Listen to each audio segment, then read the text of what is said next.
And that's why you should know, as we were honored to read in the Musnad of Al-Harith ibn Abi Usama rahimahullah, one of the prominent imams that Imam al-Bukhari narrated on his authority. He passed away 231 after the hijrah of the Prophet sallallahu alaihi wasallam. In Kitab al-Nikah of his Musnad, he narrates the hadith that the woman is a toy. So when some of you acquire a toy, let them acquire a good one. This hadith, just because it's narrated in the Musnad of Al-Harith, it does not mean that it's authentic. He narrates it to let you know there's a problem with it. And this is a very common pitfall among cultural writings. You know, these are people who go to the books and, oh, Tirmidhi says this, you know, there's a hadith in it that says don't consult with women, otherwise you should be dead.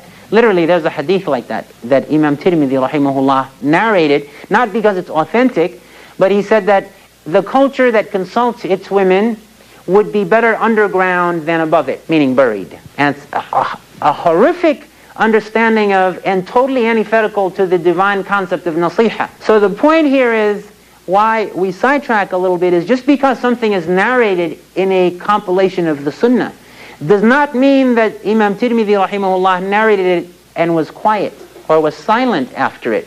He narrated and said, this hadith is very unique, not in a good way, meaning nobody else narrated it from this channel. We don't know who made it up. We don't know how it got to the Prophet sallallahu alaihi wasallam. It's attributed to His Majesty sallallahu alaihi wasallam, but we don't have any other channels to validate it. So you can't use it for anything. It's not valid. And likewise, this hadith of the toy is even more damaged because it has two people that are matruk in the science of rijal. In other words, two people are known fabricators in its isnad. So you cannot, it's haram to narrate the hadith that, wal-iyadu billah, the Prophet sallallahu alaihi wasallam supposedly said the woman is a toy. It's not allowed. You're not allowed to narrate that hadith, even though you heard on scholarly authority that it is in the Musnad of Al-Harith ibn Abi Usama. It's haram to narrate because the Prophet ﷺ didn't say it.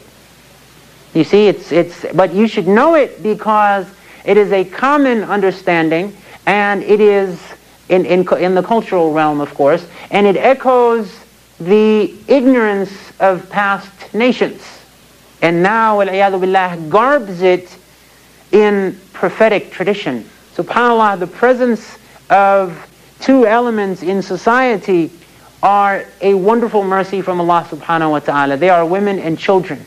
And therefore the Prophet sallallahu alayhi wa sallam, in the hadith that we were honored to read in the Sunan of Imam al-Nasa'i rahimahullah and the Mustadrak of al-Imam al-Hakim, the Prophet sallallahu alayhi wa sallam, on the authority of Abu Hurairah radiyallahu anhu, said, قال رسول الله صلى الله عليه وسلم إني أحرج حق الضعيفين المرأة واليتيم. I exaggerate, I emphatically warn the people of transgressing against the rights of two types of people that appear to be weak: women and orphans. Notice he said, a group of people that appear to be weak. You know, they look like you can take advantage of them. They look like they are from the du'afa. They look weak. And so you are prone to want to exploit them and take advantage of them. And part of the reason that you abuse them is because they expose your own inadequacy, whether they be children or women. And when you are not surrendering to Allah as you should be, any highlighted inadequacy that you see in yourself, the woman demands something and you cannot give it because of your own inadequacy, not because she made a mistake in asking. And likewise in the realm of the child. The child needs you to parent it, needs you to nurture it, needs you to teach it. And when you don't have that resource, the easiest thing to do is to oppress it. Because in that sick paradigm, or of that deranged notion of humanity, the easiest thing is to quiet everything, like that man who is clamorous and alienating. If I talk, he will let me. You don't like it here? Leave. What kind of sakina is this? Notice in the Aramaic languages, incidentally, the word sakina means woman. Even in Hebrew, it means woman, but they say it with a sheen. Shekinah means woman in Hebrew and the Aramaic languages, the Old Testament language. It's amazing that this is not a coincidence that this is a universal ideal. The emotional and spiritual anchor in the world is the woman. And that's why the Prophet ﷺ said, in what we were honored to read in the Sunnah of Nasa'i also, حُبِّبَ إِلَيَّ مِنَ الدُّنْيَا النِّسَاءُ وَالطِّيبِ. See, and what's the third thing?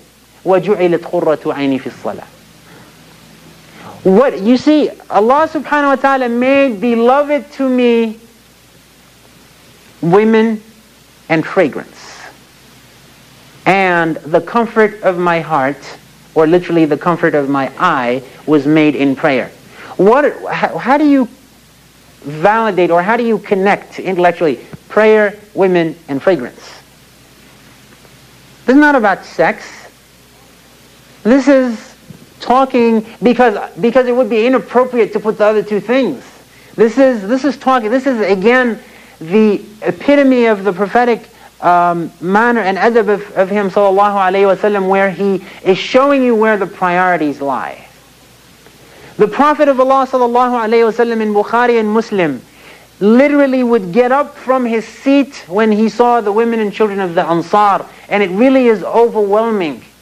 Because the description of Sayyidina Anas radiyallahu anhu in the Sahihain is that the Prophet sallallahu alayhi wa sallam كان حين يرى النساء والصبيان يمتثل قائما.